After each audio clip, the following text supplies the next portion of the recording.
I'm not sure if this belongs in petty revenge or malicious compliance, for there's a little of both. So sorry if this has been put in the wrong place. Either way, I've enjoyed my malicious revenge compliance, so I hope you do. For the past few years our business has been receiving telemarketing calls from an offshore call center trying to make appointments for Optus Business Center. Every time they call, we'd politely tell them we were not interested and to remove us from their list, and they'd promise not to call again. You can probably tell by my use of the words every time that having ourselves removed from the list didn't work. It didn't work the first time, and it didn't work the 50th time. Offshore are cheap and get paid per appointment, so they would get quite aggressive. It was clear that a new strategy needed to be found as it was taking too long to get them to bugger off. So began my campaign of malicious compliance or petty revenge. Hi, we are calling from Optus Business Center and we can save you 40% on your mobile phone bill. Can we come and see you tomorrow at 11 AM? You can save me 40% of my mobile bill. That's like 60 grand a month. What? How many phones do you have? 150 or so that I'm responsible for directly, plus a few others. The appointment is quickly confirmed. The next day a salesman calls me up, he's running early. Can we meet earlier? I refused. Our appointment is for 11 AM after all. 11 AM rolls around, and in he walks. We sit down in reception and go through the greetings. I then ask him if it's possible to make the telemarketing calls stop now. He assures me that it is, and so I stand up, shake his hand and thank him for coming in. What? That's it? You could have said that over the phone. I point out that we did many times and it didn't work, and I hoped that this waste of his time, 45-minute trip from Homebush to Sydney, would perhaps teach him to mend his ways. Over the past 2 years they have sent out 5 different reps to see us. They call for meetings, we accept them, shine them on about the value of the account, and they roll in to be greeted by me dressed in a chicken suit, made to wait in our meeting room for 20 minutes before being asked to be removed from the list, being turned away at the door. They sent 2 reps that time. I'm posting this today because it was visit number 6 and it was the best yet. We got a repeat customer. I sat him down in the meeting room and played the video recording of our last meeting. Is that you? Yes, it's me. Didn't I follow up? Did we have a good meeting?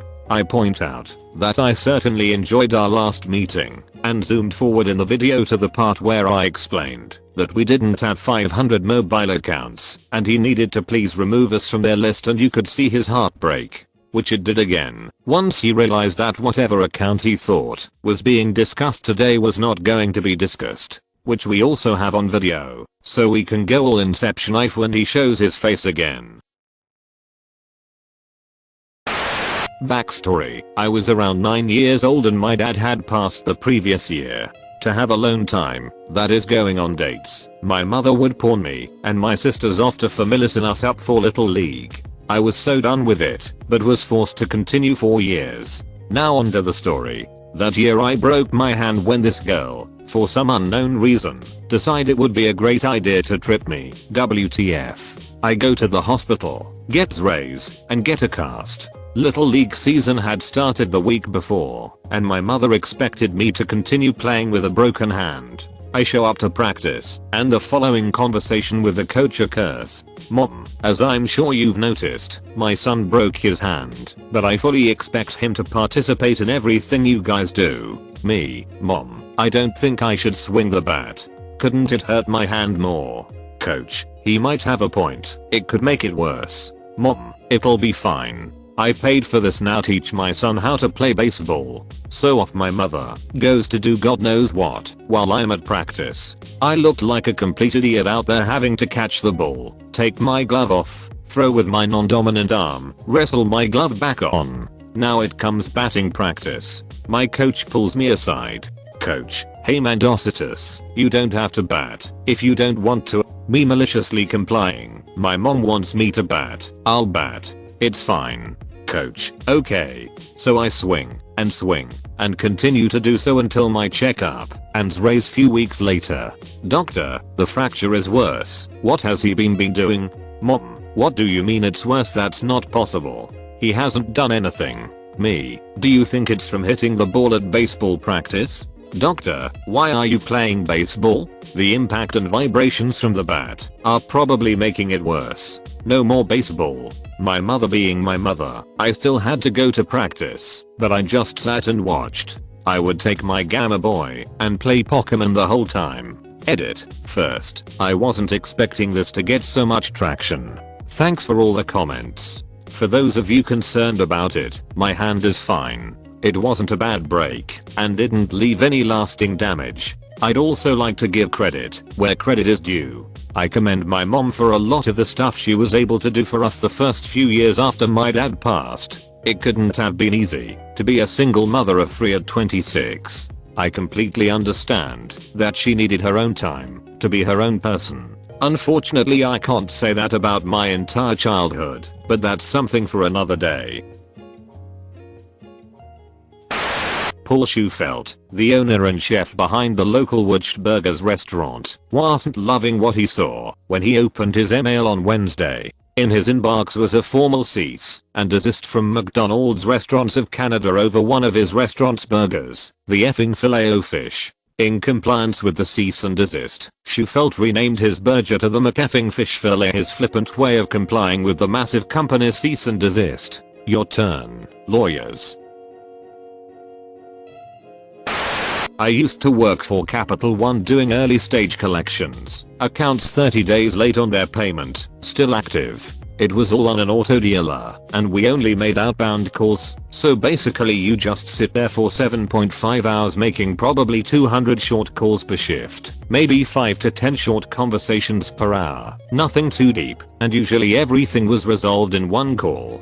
The goal was to get a pay by phone, and we'd get modest bonuses if we collected enough payments. We weren't allowed to get tough or do the kind of tactics that they do in late stage and recoveries collections. It was just a sweetheart reminder call to please make a payment. Even then, I'm sure you can imagine that the calls sometimes got heated on the other end.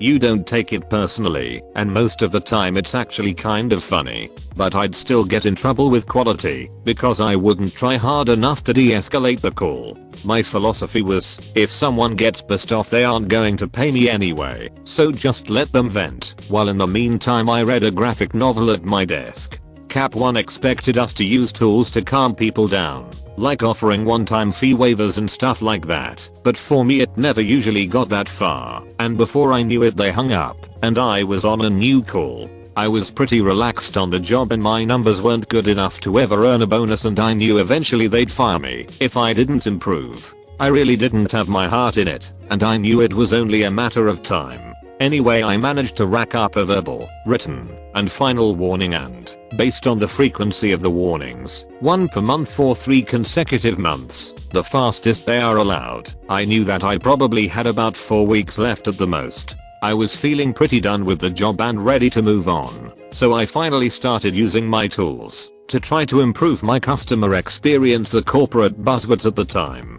I knew that the quality department didn't read our screens remotely and only listened to calls, and the only way they would audit an account was if there was a problem or a complaint. So every single customer I spoke with got a $35 past due fee and $29 over limit fee waived. Most accounts would have both fees somewhere in their previous statements, and I'd waive fees, even if they didn't make arrangements, and even if they screamed and cussed at me. I assumed nobody would find out until long after I had been fired, if then. After the first day went by and nobody said anything, I really went wild with it and started waiving fees on voicemail and disconnect calls. Hey, is so and so home? No. Okay, no message. Thanks. 2 fees waived. That sort of thing all day long. Long story short, I was fired a week later when they got the report that I didn't know existed. In the office with ours and my manager, they showed me that I had managed to waive over $27,000 in fees in 3 days. With my history of warnings, they crap-canned me with a lecture and such a smug attitude, as if I was a thief or had done something immoral that would keep me out of heaven.